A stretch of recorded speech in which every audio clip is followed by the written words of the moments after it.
Buenos días, hermanos. Que Dios les bendiga ricamente a todos. Y vamos a abrir nuestras Biblias en la segunda carta a los Tesalonicenses, capítulo 2, versículo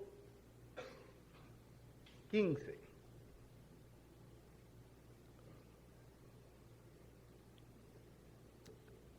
Dice, así que, hermanos, estad firmes y retened la doctrina que habéis aprendido, sea por palabra o por carta nuestra. Y el mismo Jesucristo, Señor nuestro y Dios nuestro Padre, el cual nos amó y nos dio consolación eterna y buena esperanza por gracia, conforte vuestros corazones y os confirme en toda buena palabra y obra.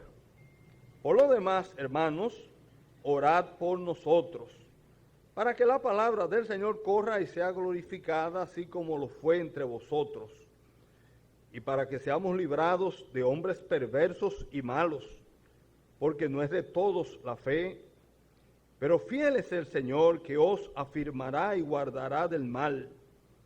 Y tenemos confianza respecto a vosotros en el Señor, en que hacéis y haréis lo que os hemos mandado, y el Señor encamine vuestros corazones al amor de Dios y a la paciencia de Cristo.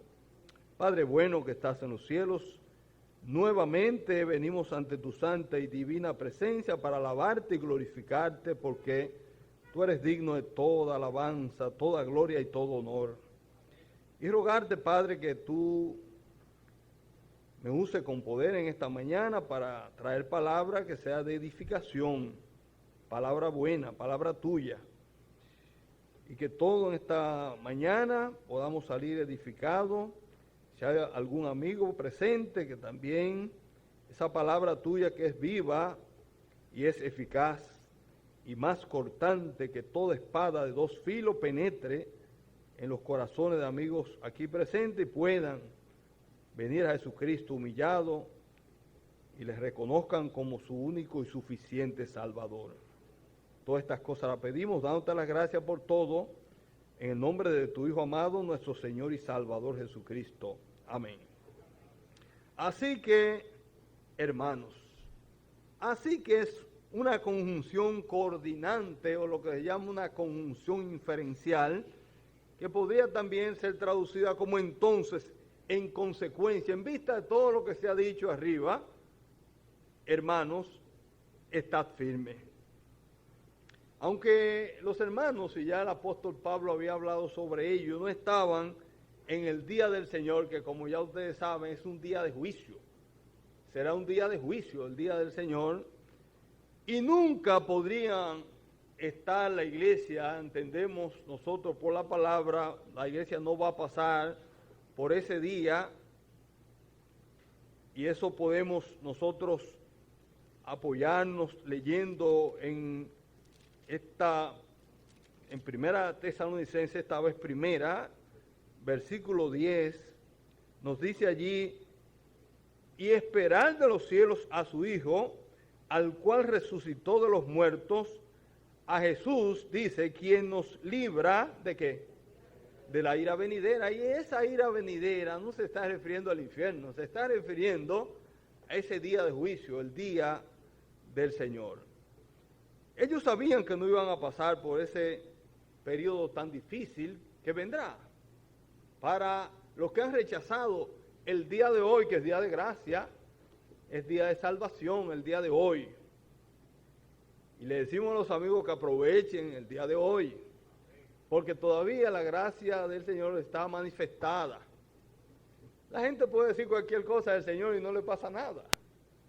Y dicen cuantas cosas, pero es que este es todavía el día de la gracia, pero vendrá el día de la ira del Señor. Con todo, nosotros, la iglesia y ellos también estaban pasando por lo que se llama el misterio de la iniquidad. O sea, había comenzado ya. Por ejemplo, en Primera de Timoteo, y nosotros utilizamos ese texto para nuestro aniversario, vamos a leerlo nuevamente, el capítulo 4 de Primera la primera carta del apóstol Pablo a Timoteo, dice el versículo 1, pero el Espíritu dice claramente que en los postreros tiempos algunos apostatarán de la fe, escuchando a espíritus engañadores y a doctrinas de demonios. O sea, nosotros ya estamos notando, y los hermanos en Tesalónica estaban viendo el principio de esos postreros tiempos en que algunos apostatarían de la fe, se desviarían de la fe. Eso también lo vemos en la segunda carta, ya el capítulo 3 a Timoteo, la segunda carta a Timoteo, capítulo 3, verso 1, dice: también debes saber esto, que en los postreros días vendrán tiempos peligrosos, porque habrá hombres amadores de sí mismos, avaros, vanagloriosos, soberbios, blasfemos, desobedientes a los padres, ingratos, impíos, y sigue por ahí una serie de cualidades, atributos de los hombres de estos últimos tiempos, y nosotros lo estamos viendo, ¿verdad? Estamos viendo ya, porque nosotros estamos ya en los últimos de los últimos tiempos. En vista de esa situación, dice el apóstol Pablo, estad firmes y retened la doctrina. La palabra doctrina es una palabra paradoseis, que también puede ser traducida como tradiciones.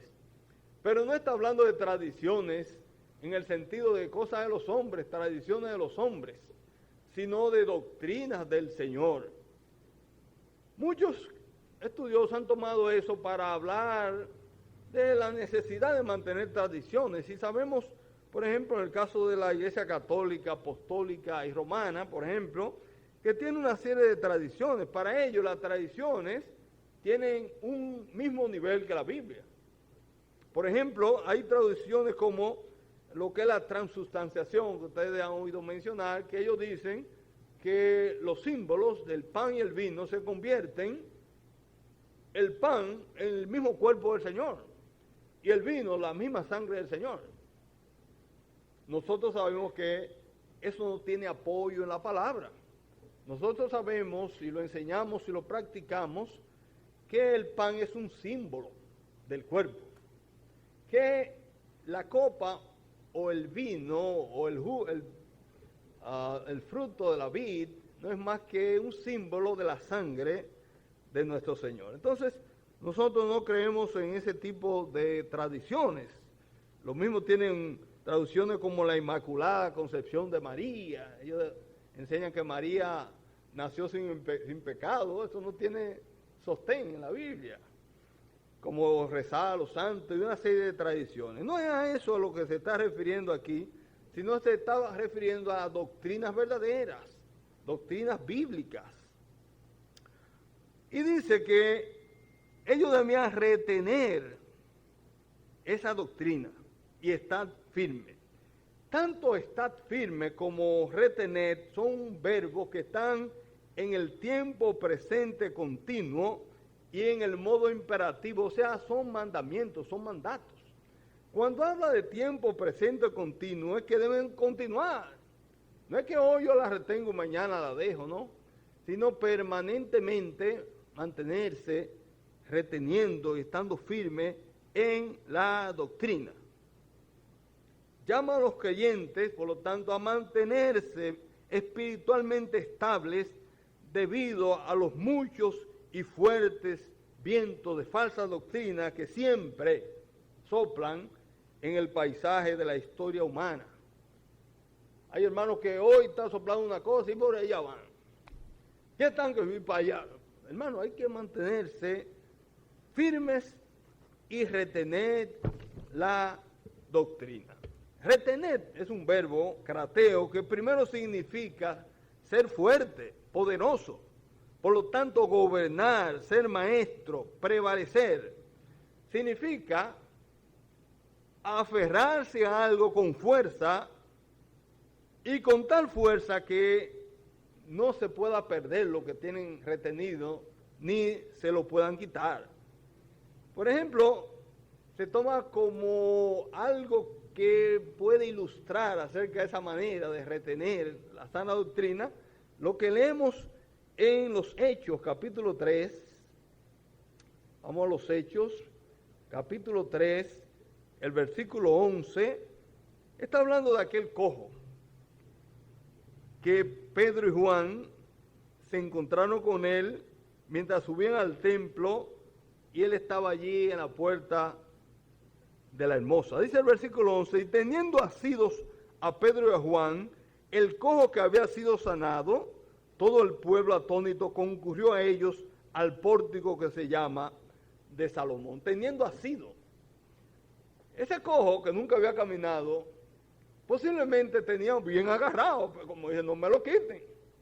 Lo tenía agarrado a Pedro y a Juan. Así de esa manera, hermano, agarre la doctrina. No se esté llevando de una cosa que ahora por allá y por aquí una cosa nueva. Agarre la doctrina. Retener la doctrina es un mandamiento, aferrarse con fuerza a la doctrina. Para que estéis firmes. No se dejen mover. No se dejen mover. Entonces, esa es la manera que el apóstol quiere. Hermanos, estad firmes y retened la doctrina que habéis aprendido, sea por palabra o por carta nuestra.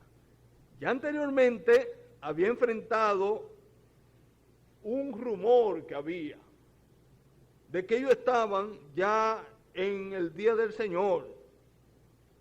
Entonces le dice que no versículo 2, ¿verdad? No os dejéis mover, dice allá, versículo 2 del capítulo 2, no os dejéis mover fácilmente de vuestro modo de pensar, ni os conturbéis, ni por espíritu, ni por palabra, ni por carta como si fuera nuestra. Esas eran cartas falsas. Pero aquí habla sea por palabra o por carta nuestra. Él tenía autoridad apostólica. Él tenía la encomienda del Señor para dar doctrina a la cual había que aferrarse. Entonces a esa sí había que prestarle la atención debida. Hace unos días me sentí un tanto preocupado porque tuve una serie de encuentros que en ocasiones se tornaron quizá un poquito calenturientos con hermanos nuestros jóvenes en contra de que la mujer llevara el velo cuando la iglesia estaba reunida. Uy, ¿y qué? Yo le decía, bueno, pues entonces habrá que cortar 1 Corintios capítulo 11. Quítenlo. Y le decía, ustedes sabían que antes del siglo XX, todas las iglesias en todo el mundo, las mujeres iban con su cabeza cubierta. No sabían. Bueno, miren los historiadores que hablan acerca de eso. Es una costumbre de que la mujer no estuviese velada cuando la iglesia estaba reunida, que se introduce por efecto del feminismo del siglo XX. Antes no existía. La iglesia cedió al empuje del feminismo y comenzó a quitar el símbolo de la subordinación de la mujer a el hombre que es su cabeza, que es lo que enseña el capítulo 11, porque es algo que es chocante para estos tiempos, es algo desagradable, y ya prácticamente ningún maestro lo enseña, porque tú te vas a encontrar un problema, deja eso, pero es lo que la palabra enseña, es una doctrina. Entonces, retener esa doctrina. Ahora, la palabra es perfecta. Si usted le sacó una piedrecita al edificio, al ceder la iglesia sobre doctrina como esa, en el siglo XX, hoy estamos nosotros enfrentando lo que se conoce como ideología de género. Ya las mujeres tienen otro nivel, ¿verdad? La iglesia cedió. A mí que no me llamen a marcha. Usted se puso a ceder. Entonces, ¿qué es lo que usted va a estar marchando en la calle? Ni que en contra de eso. Si se hubiera mantenido firme la iglesia, no hubiéramos llegado. Porque la iglesia debe ser columna y baluarte de la verdad. La iglesia debe ser la luz que le indique. Porque la gente, el mundo no sabe para dónde va. La iglesia sí tiene el rumbo que hay que tomar para llegar a buen puerto. Versículo 16. Y el mismo Jesucristo, Señor nuestro, y Dios nuestro Padre, el cual nos amó y nos dio consolación eterna y buena esperanza por gracia. Antes de pasar a otros asuntos prácticos, Pablo concluye su exhortación con una breve pero poderosa oración como parte de su llamamiento al cumplimiento práctico y como expresión del deseo y anhelo de todo el equipo apostólico. Ahí es una oración. Fíjense que la oración, para ser eficaz, hermano, no tiene que ser una oración larguísima. Hay hermanos que no saben orar corto. Por lo menos en público, ore corto. En su casa, pase, oiga, coja a la mañana, a la tarde, a la noche, porque hay que orar sin cesar. Pero en público no de esas oraciones tan largas. El Señor no lo va a oír por sus muchas palabrerías. Aquí tenemos una oración corta.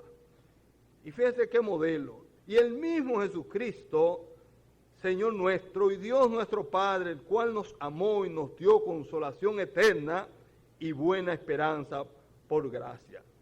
Eso es una oración que es interesante, porque hay un motivo que es triple en ella. Primero, que el creer y aferrarse a la verdad debe conducir a su práctica. El cristianismo no es una cosa de una filosofía. Y yo sé, yo me sé todos los textos, y dice tal texto, es que la viva, es que te lo sepa, sí, claro, pero debe vivirlo. ¿Qué pasaba con los escribas y fariseos en los tiempos de nuestro Señor? El Señor los recomendaba, decía, lo que ellos dicen que hagan, ¿qué decía el Señor?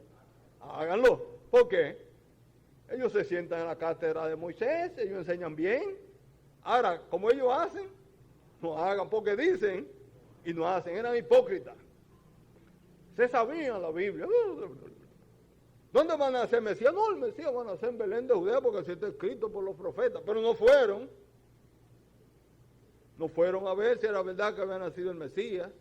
Y en todo momento estuvieron opuestos a cuando el Señor proclamaba que él era el Mesías. Iban ahí a ver, y era para... Eso por el poder de Belcebú, que él sana. Entonces, la verdad debe conducir a su práctica. En segundo lugar, Pablo y su equipo sabían que solo el Señor mismo podía conducir de manera eficaz el ánimo y la estabilidad necesarios del tipo que conduciría a la práctica la verdad en palabra y obra en medio de un ambiente pagano. El mismo Señor Jesucristo. No es decirle a la gente, no, ponte tu parte. ¿Qué es lo que puede aportar usted y yo de nuestra misma condición? A nosotros nos corresponde ser objeto de la dirección del Señor. Estábamos cantando, ¿verdad? Que somos siervos de Jesús, hombres de verdad. Y lo cantamos y con mucho ánimo a veces. Ahora bien, somos siervos de Jesús. ¿Usted sabe lo que es un siervo? Lo primero que tenía que conocer el siervo es que él no tenía voluntad propia. Su amo le decía, vete para allá, pero está lloviendo, vaya allá. Había que ir aunque estuviera lloviendo, porque él le dijo que fuera. Hay hermanos que quieren oír mandamientos de la Biblia y cuestionarlos. Yo no creo que eso pueda ser, pero venga acá. Nosotros estamos llamados a obedecer, no a estar cuestionando al Señor. Si el Señor dijo, ve, ¿qué debemos hacer? Allá. Entonces no le están preguntando si está lloviendo, si está nublado. Los hermanos ahora, ¿verdad? Hermano, esta tarde tenemos, esta tarde, bueno. Y comenzamos a ver si está, a veces no está nublado, pero se nos mete eso. Está feo el día, sí. Y yo tengo una gripe, hermano, mire que yo me cago en la gripe. No somos siervos nada. Si fuéramos siervos del Señor, otra cosa sería. Otro gallo cantaría. Ahora el Señor sí nos puede dar a nosotros esa capacidad. Por eso Él apelaba a Jesucristo nuestro Señor y Dios nuestro Padre. Ellos sí tienen el poder para que nosotros podamos llevar a cabo cosas que nosotros no podemos. A medida, en ocasiones, el Señor nos prueba, como pasó con los discípulos. Cuando estaban reunidos allí en el desierto, unos 5,000 hombres, sin contar las mujeres y los niños, el Señor les dijo, dale de comer, denle ustedes de comer. Y ellos se miraron y dijeron, pero que nosotros nomás tenemos aquí 5 panes y 2 peces. Y entonces, y comieron y se saciaron. ¿Y qué pasó más? Y sobrado. Porque es el Señor. Cuando Él te manda a hacer algo, Él te da la capacidad. Así que nosotros lo que nos corresponde actuar mediante la fe. La fe va más allá de la razón. La razón calcula. ¿Y cómo le vamos a dar a toda esa gente comida? Pues venga acá. Eso dice la razón. Pero la fe supera la razón.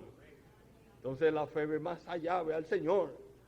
Y cuando ve al Señor, entonces vemos la maravilla que hace el Señor. Ahora bien, esta oración también revela mucho acerca de la teología de Pablo, especialmente en la perspectiva cristológica y trinitaria de Dios o de la deidad. ¿Le gustó? Esa palabrita, ¿verdad? Bonita. Cristología no es más que el estudio de Cristo, ¿verdad? Y es importante estudiar a Cristo, ¿sí o no? Nuestra función es conocer a Cristo. ¿O hay otra tarea mayor que esa? Es conocer a Cristo. Debemos conocer a Cristo como nosotros, los que tenemos hijos, decimos conocer a nuestros hijos. Y contentos que nos ponemos cuando hablan bien de los muchachos. Debilidad humana, ¿eh? Estamos nosotros ahora en un congreso, el congreso que celebramos los neurólogos del país, y varios se nos acercan y dicen, ustedes son el papá de, amigo nuestro, ¿verdad? El papá de Henry Luis, un muchacho, y comenzaron a hablar bien, y uno orondo, ¿verdad? Dije, no, pero muy contento. Pero qué bueno sería, qué mejor sería que nosotros hablemos bien del Señor, nos gocemos hablando bien del Señor. Hay que conocer al Señor. Hay muchas religiones en el mundo. Tú puedes ser, decía alguien, un excelente budista sin conocer mucho de Budas. O tú puedes ser un musulmán sin conocer mucho de Mahoma. Ahora, tú no puedes ser un cristiano bueno y no conocer de Cristo. Y aquí vemos unas características de Cristo que quizás usted no se había dado cuenta. Digo yo quizás, porque usted posiblemente sabe más de eso que yo, pero vaya, uno siempre debe tratar de venir a la iglesia con expectativa de conocer algo que uno no sabía. Usted viene, me gusta venir a la iglesia para ver, pues yo no aprendí algo, porque si me van a decir lo que ya yo me sé, ¿verdad? Entonces, fíjense una cosa interesante. Pablo nombra al Hijo aquí antes que el Padre. Usted no notó eso. Porque él dice, ¿verdad? Él dice aquí, y vamos a leerlo, dice, para alcanzar otra cosa. Dice 16, Jesucristo, Señor nuestro y Dios, nuestro Padre. O sea, menciona primero al Señor Jesucristo, cosa que Él no hizo, por ejemplo, en la primera carta, capítulo 3, versículo 11, fíjese lo que Él dice, más el mismo Dios y Padre nuestro y nuestro Señor Jesucristo dirija nuestro camino a vosotros. Es una oración también, pero fíjese que Él comienza y menciona primero a Dios, el Padre. Aquí menciona primero a el Hijo. Lo que quiere decir que Él está dando al Hijo la misma dignidad y honor que tiene el Padre. Y eso posiblemente va acorde con la prominencia en el énfasis de este capítulo sobre la futura salvación y gloria que es de nuestro Señor Jesucristo. Es interesante ver una serie de cosas cuando uno se detiene a analizar esta oración. El pronombre griego autos, que se traduce el mismo, está en singular. O sea, cuando él dice, y el mismo es Jesucristo nuestro Señor y Dios nuestro Padre, mismo está en singular cuando son dos. Y eso es llamativo porque está hablando de que ambos son unos.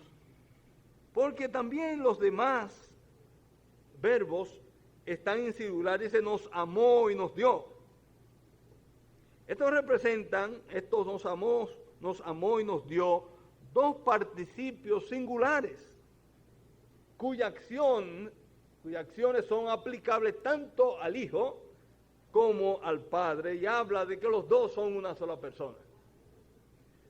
Cuando los llamados testigos de Jehová hablan de que Jesucristo no es Dios, toman uno que otro versículo. Si usted no sabe mucho de la Biblia, hasta lo engatusan, porque le hablan con una autoridad, usted se ha dado cuenta, y una seguridad.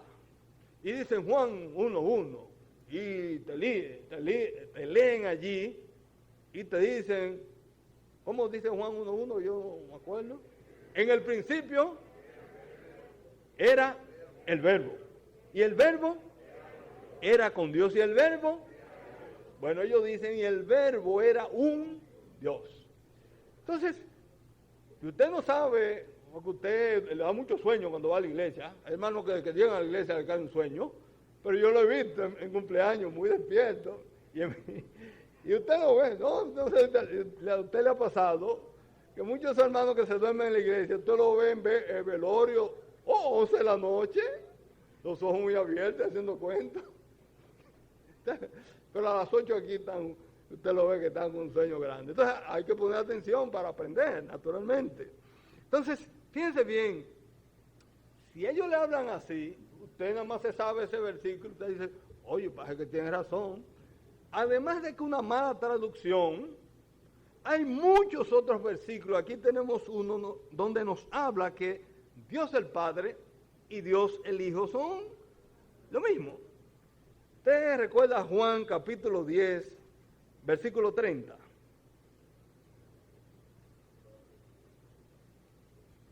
Cuando la gente iba a la iglesia y llevaba una libreta y anotaba, eso le servía para cuando poder repasar otra vez, ¿verdad? Y sí, caramba. Dice el versículo 30 del capítulo 10 de Juan, yo y el Padre, ¿qué pasa? Uno somos. Esto lo dijo el Señor, ¿no es así? Yo y el Padre, uno somos. ¿Le llama la atención algo? Bueno, cuando uno dice yo, dice, no, el burro se pone de último. Pero sin embargo, él se puso primero. Yo y el Padre, uno somos. En el griego eso tenía particular importancia porque lo que se nombraba primero habla de primacía.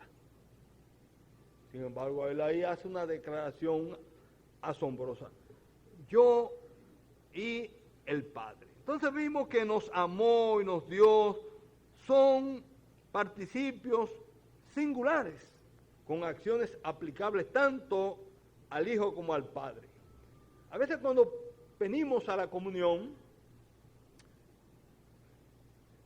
sabemos o debemos saber algo. ¿Quién es el objeto de culto en la comunión cuando venimos a participar de los símbolos? ¿Quién es?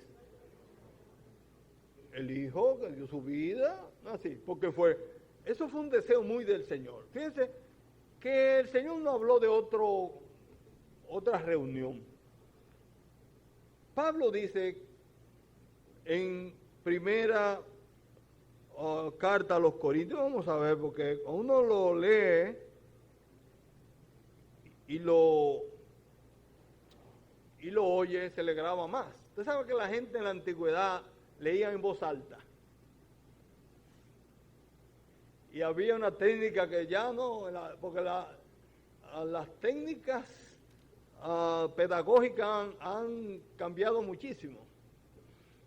Por ejemplo, cuando yo era muchacho, cosa que podríamos decir que fue ayer, por ejemplo, yo iba donde Nica, que ahí fue que yo aprendí las primeras letras, y había que aprender, Nica Roger, el Chichi sabe de eso, la tabla, y ahí aprendí yo hasta el 12, se le preguntaba a los muchachos con unas reglas, y le agarraban la mano, y le iban diciendo 2 por 2.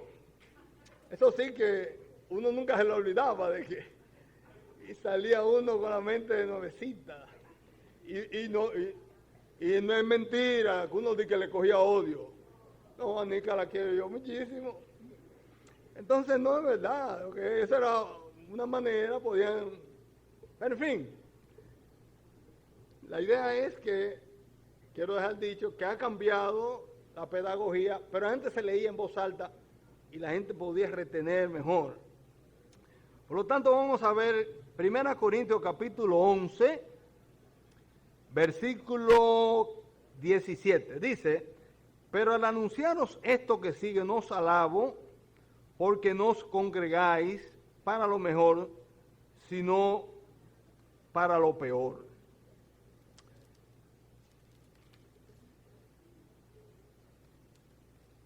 El versículo 23 dice, porque yo recibí del Señor lo que también os he enseñado. Y ahí comienza a describir lo concerniente a la cena del Señor. El Señor fue el que se lo reveló a él. Por lo tanto, el Señor tenía particular interés en que se celebrase la cena del Señor para que le recordasen a él. Ahora bien, a veces pensamos que el amor manifestado por nosotros fue propio y exclusivo de Dios, el Hijo del Señor. Pero aquí vemos que el Padre también participó de ese amor, porque Él nos ama, el cual nos amó. El Padre estuvo involucrado en la muerte del Señor. El Espíritu Santo también. La Trinidad estuvo envuelta en todo lo que tiene que ver con esa obra capital, sin la cual nosotros no hubiéramos tenido oportunidad de salvación. Nos amó y nos dio, dice. Nos amó y nos dio consolación eterna.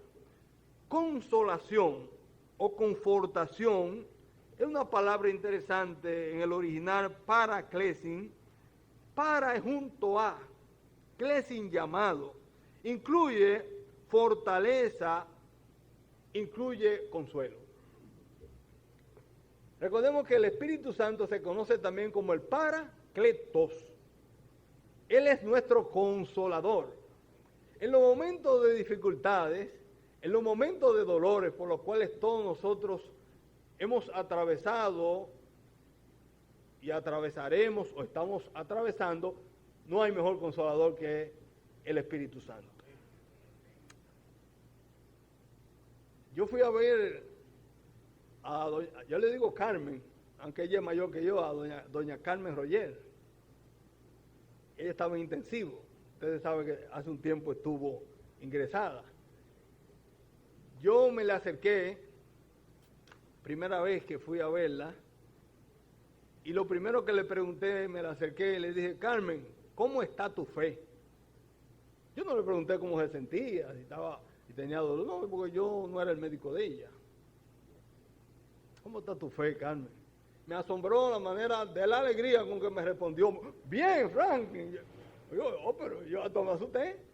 Y yo salí más consolado que creo yo que lo que ella podría estar, porque eso es lo que... Eso no es del hombre, eso lo da el Espíritu, y esa vitalidad verdaderamente que me dejó muy contento de esa hermana.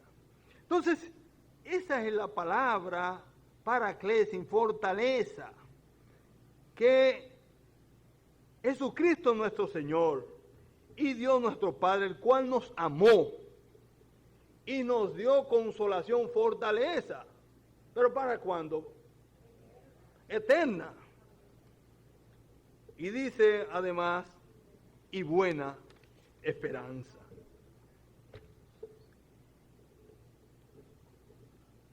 Es bueno tener esperanza. No hay una cosa más grande que perder toda esperanza. Cuando el hombre pierde la esperanza, entonces no tiene razón por la cual, él no ve razón por la cual vivir.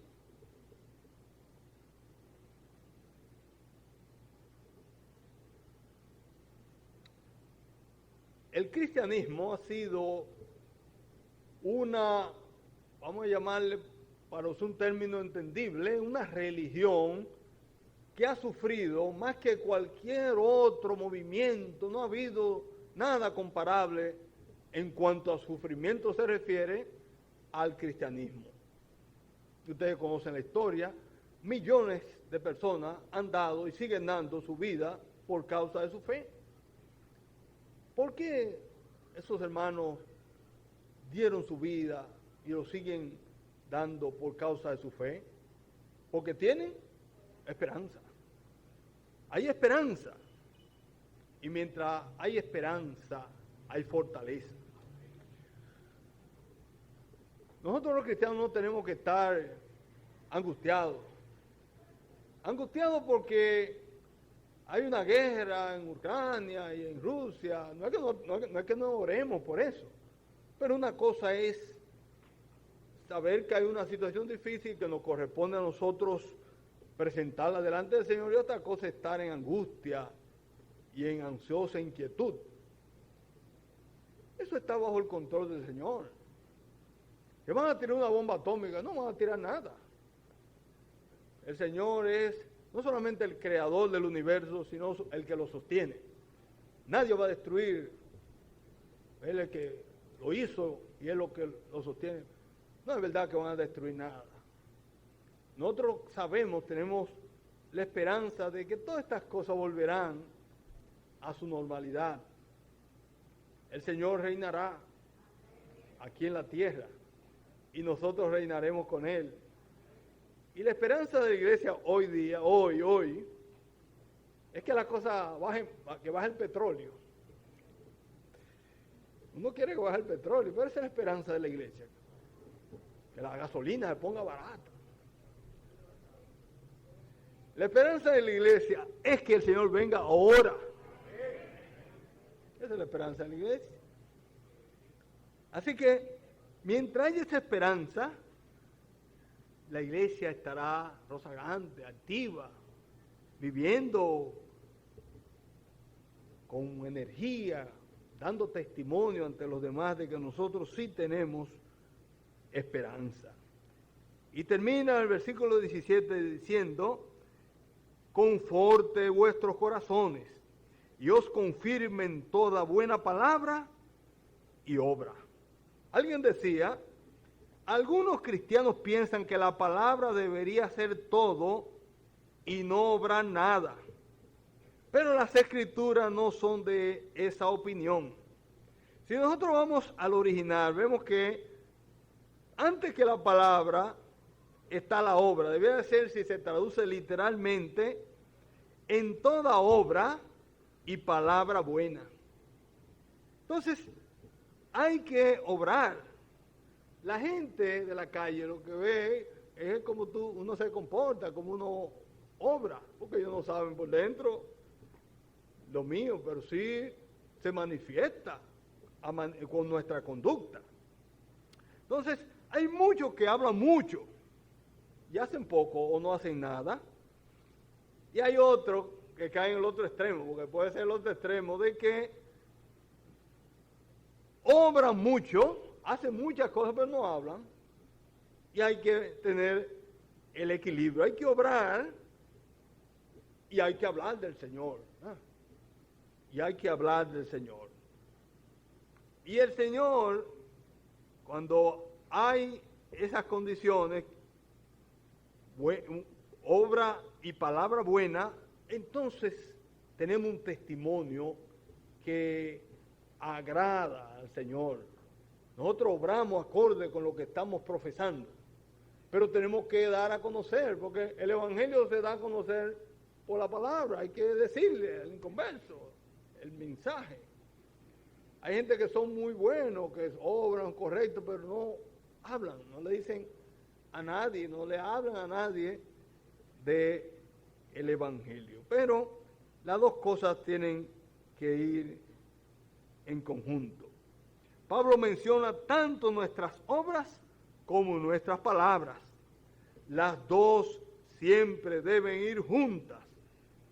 Si somos todo trabajo, pero nunca abrimos la boca, la gente pensará que eres una buena persona, pero no se darán cuenta que tus obras buenas se deben a que Jesucristo te ha salvado. Ahora, si eres solo palabras, pero no obras, la gente pensará que eres un hipócrita y que el evangelio no cambia nada. Las dos cosas en el creyente deben estar en equilibrio: obrar y hablar la palabra. Bien, vaya pensando, hermano, y vayamos nosotros lo que hemos aprendido, pongámoslo en práctica, porque no que estaríamos solamente siendo unos teóricos, y tenemos que unir las dos cosas, el conocimiento y la práctica. Padre bueno que estás en los cielos, gracias te damos una vez más por la hermosa oportunidad que tú nos has concedido en esta mañana de meditar en tu palabra. Gracias porque tu palabra es buena. Gracias porque, como dijo tu Hijo, el cielo y la tierra pasarán, mas mi palabra no pasará. Nosotros estamos enteramente confiados en ella. Ayúdanos, por lo tanto, a oírla con fe y a ponerla en práctica. Bendice esta congregación y ayúdanos siempre a vivir acorde con lo que es tu santa y divina voluntad. Bendícenos y guíanos. Todas estas cosas las pedimos y te damos gracias por todo. En el nombre de tu Hijo amado, nuestro Señor y Salvador Jesucristo. Amén.